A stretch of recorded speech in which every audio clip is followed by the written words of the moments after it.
What Christmas Is as We Grow Older by Charles Dickens.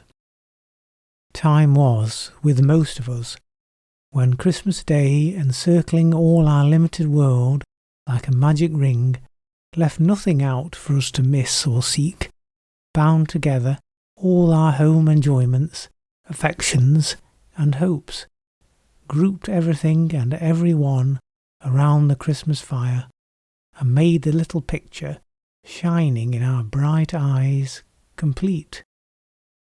Time came, perhaps all so soon, when our thoughts overleaped that narrow boundary, when there was someone, very dear we thought then, very beautiful, and absolutely perfect, wanting to the fullness of our happiness, when we were wanting too, or we thought so, which did just as well, at the Christmas hearth by which that someone sat.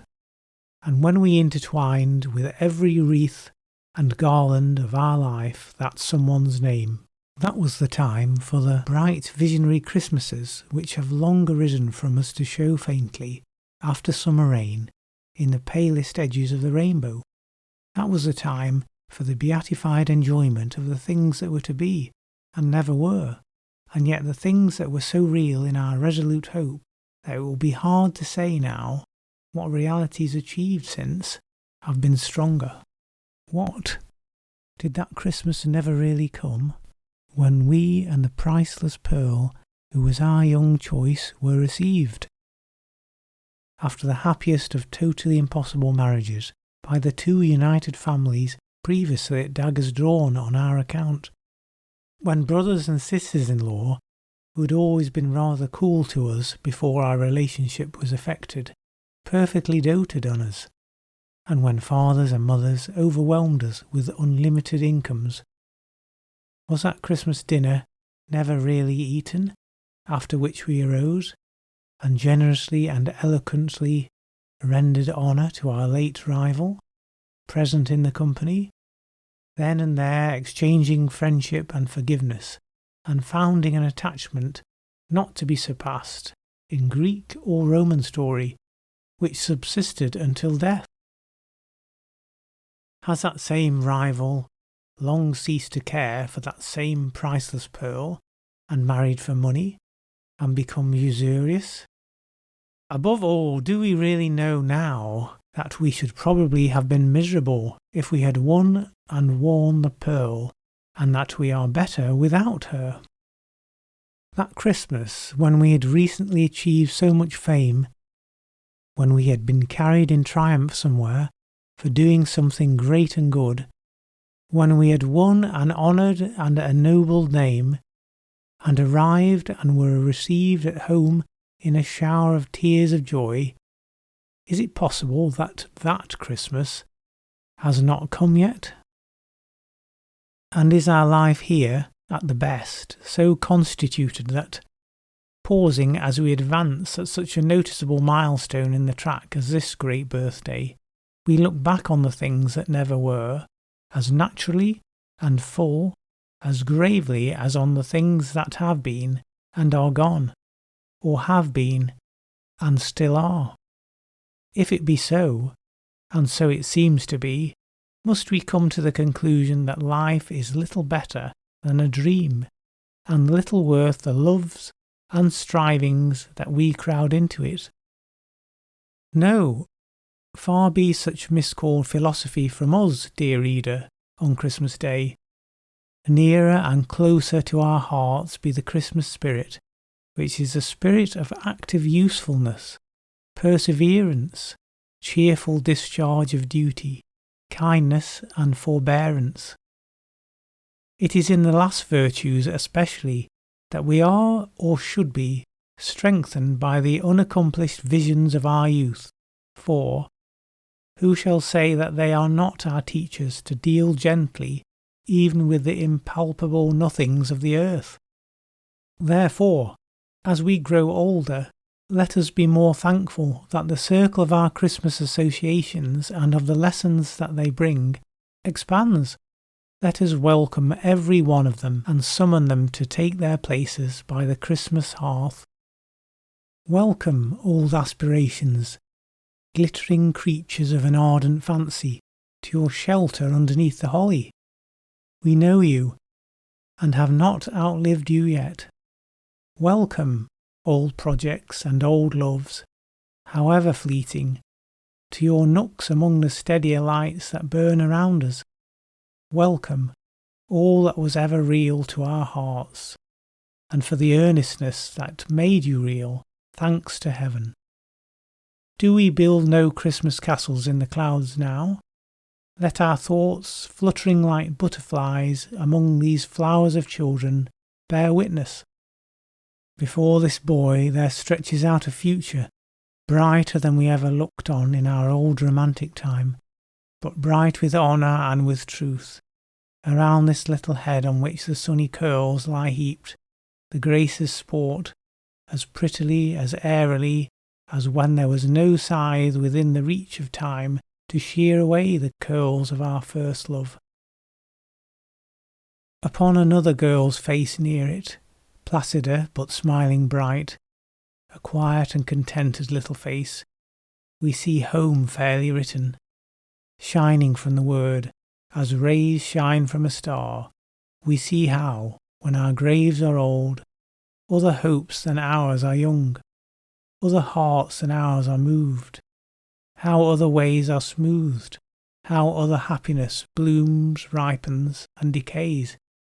No, not decays, for other homes and other bands of children, not yet in being, nor for ages yet to be, arise and bloom and ripen to the end of all. Welcome everything.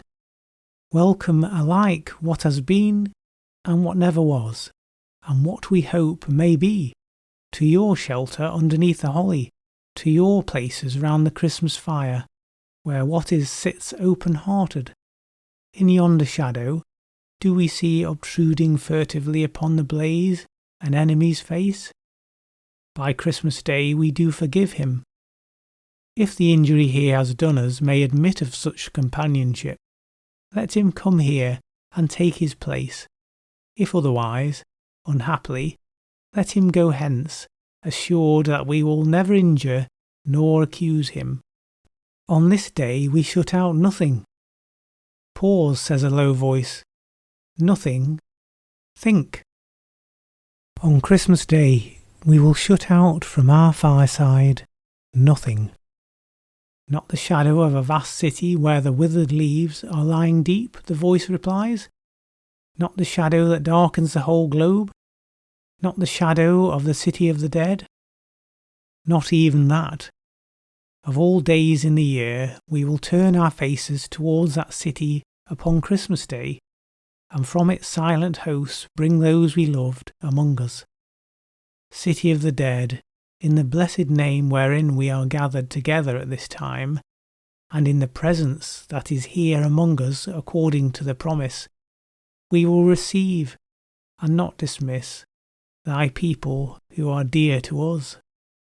Yes, we can look upon these children angels that alight so solemnly, so beautifully among the living children by the fire, and can bear to think how they departed from us, entertaining angels unawares, as the patriarchs did. The playful children are unconscious of their guests, but we can see them, can see a radiant arm round one favourite neck, as if they were attempting of that child away.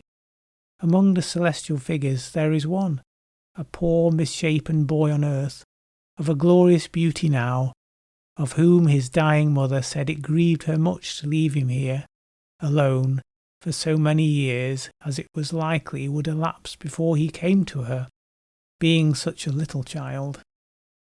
But he went quickly, and was laid upon her breast, and in her hand she leads him. There was a gallant boy who fell far away upon a burning sand beneath a burning sun, and said, "Tell them at home, with my last love, how much I could have wished to kiss them once, but that I died contented and had done my duty." Or there was another, over whom they read the words, "Therefore we commit his body to the deep," and so consigned him to the lonely ocean and sailed on.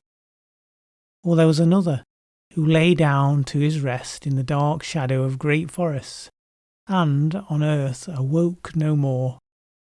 Oh, shall they not, from sand and sea and forest, be brought home at such a time? There was a dear girl, almost a woman, never to be one, who made a mourning Christmas in a house of joy, and went her trackless way to the silent city. Do we recollect her, worn out, faintly whispering what could not be heard, and falling into that last sleep for weariness? Oh, look upon her now! Oh, look upon her beauty, her serenity, her changeless youth, her happiness. The daughter of Jairus was recalled to life, to die, but she, more blessed, has heard the same voice, saying unto her, "Arise forever." We had a friend who was our friend from early days, with whom we often pictured the changes that were to come upon our lives, and merrily imagined how we would speak, and walk, and think, and talk, when we came to be old. His destined habitation in the city of the dead received him in his prime. Shall he be shut out from our Christmas remembrance? Would his love have so excluded us? Lost friend, lost child, lost parent, sister, brother, husband, wife, we will not so discard you. You shall hold your cherished places in our Christmas hearts, and by our Christmas fires, and in the season of immortal hope, and on the birthday of immortal mercy, we will shut out nothing.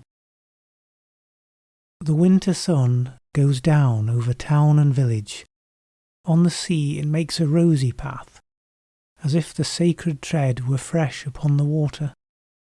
A few more moments, and it sinks, and night comes on, and lights begin to sparkle in the prospect. On the hillside beyond the shapelessly diffused town, and in the quiet keeping of the trees that gird the village steeple, remembrances are cut in stone, planted in common flowers, growing in grass, entwined with lowly brambles around many a mound of earth. In town and village there are doors and windows closed against the weather. There are flaming logs heaped high. There are joyful faces. There is a healthy music of voices. Be all ungentleness and harm excluded from the temples of the household gods, but be those remembrances admitted with tender encouragement. They are of the time and all its comforting and peaceful reassurances, and of the history that reunited even upon earth the living and the dead, and of the broad beneficence and goodness that too many men have tried to tear to narrow shreds.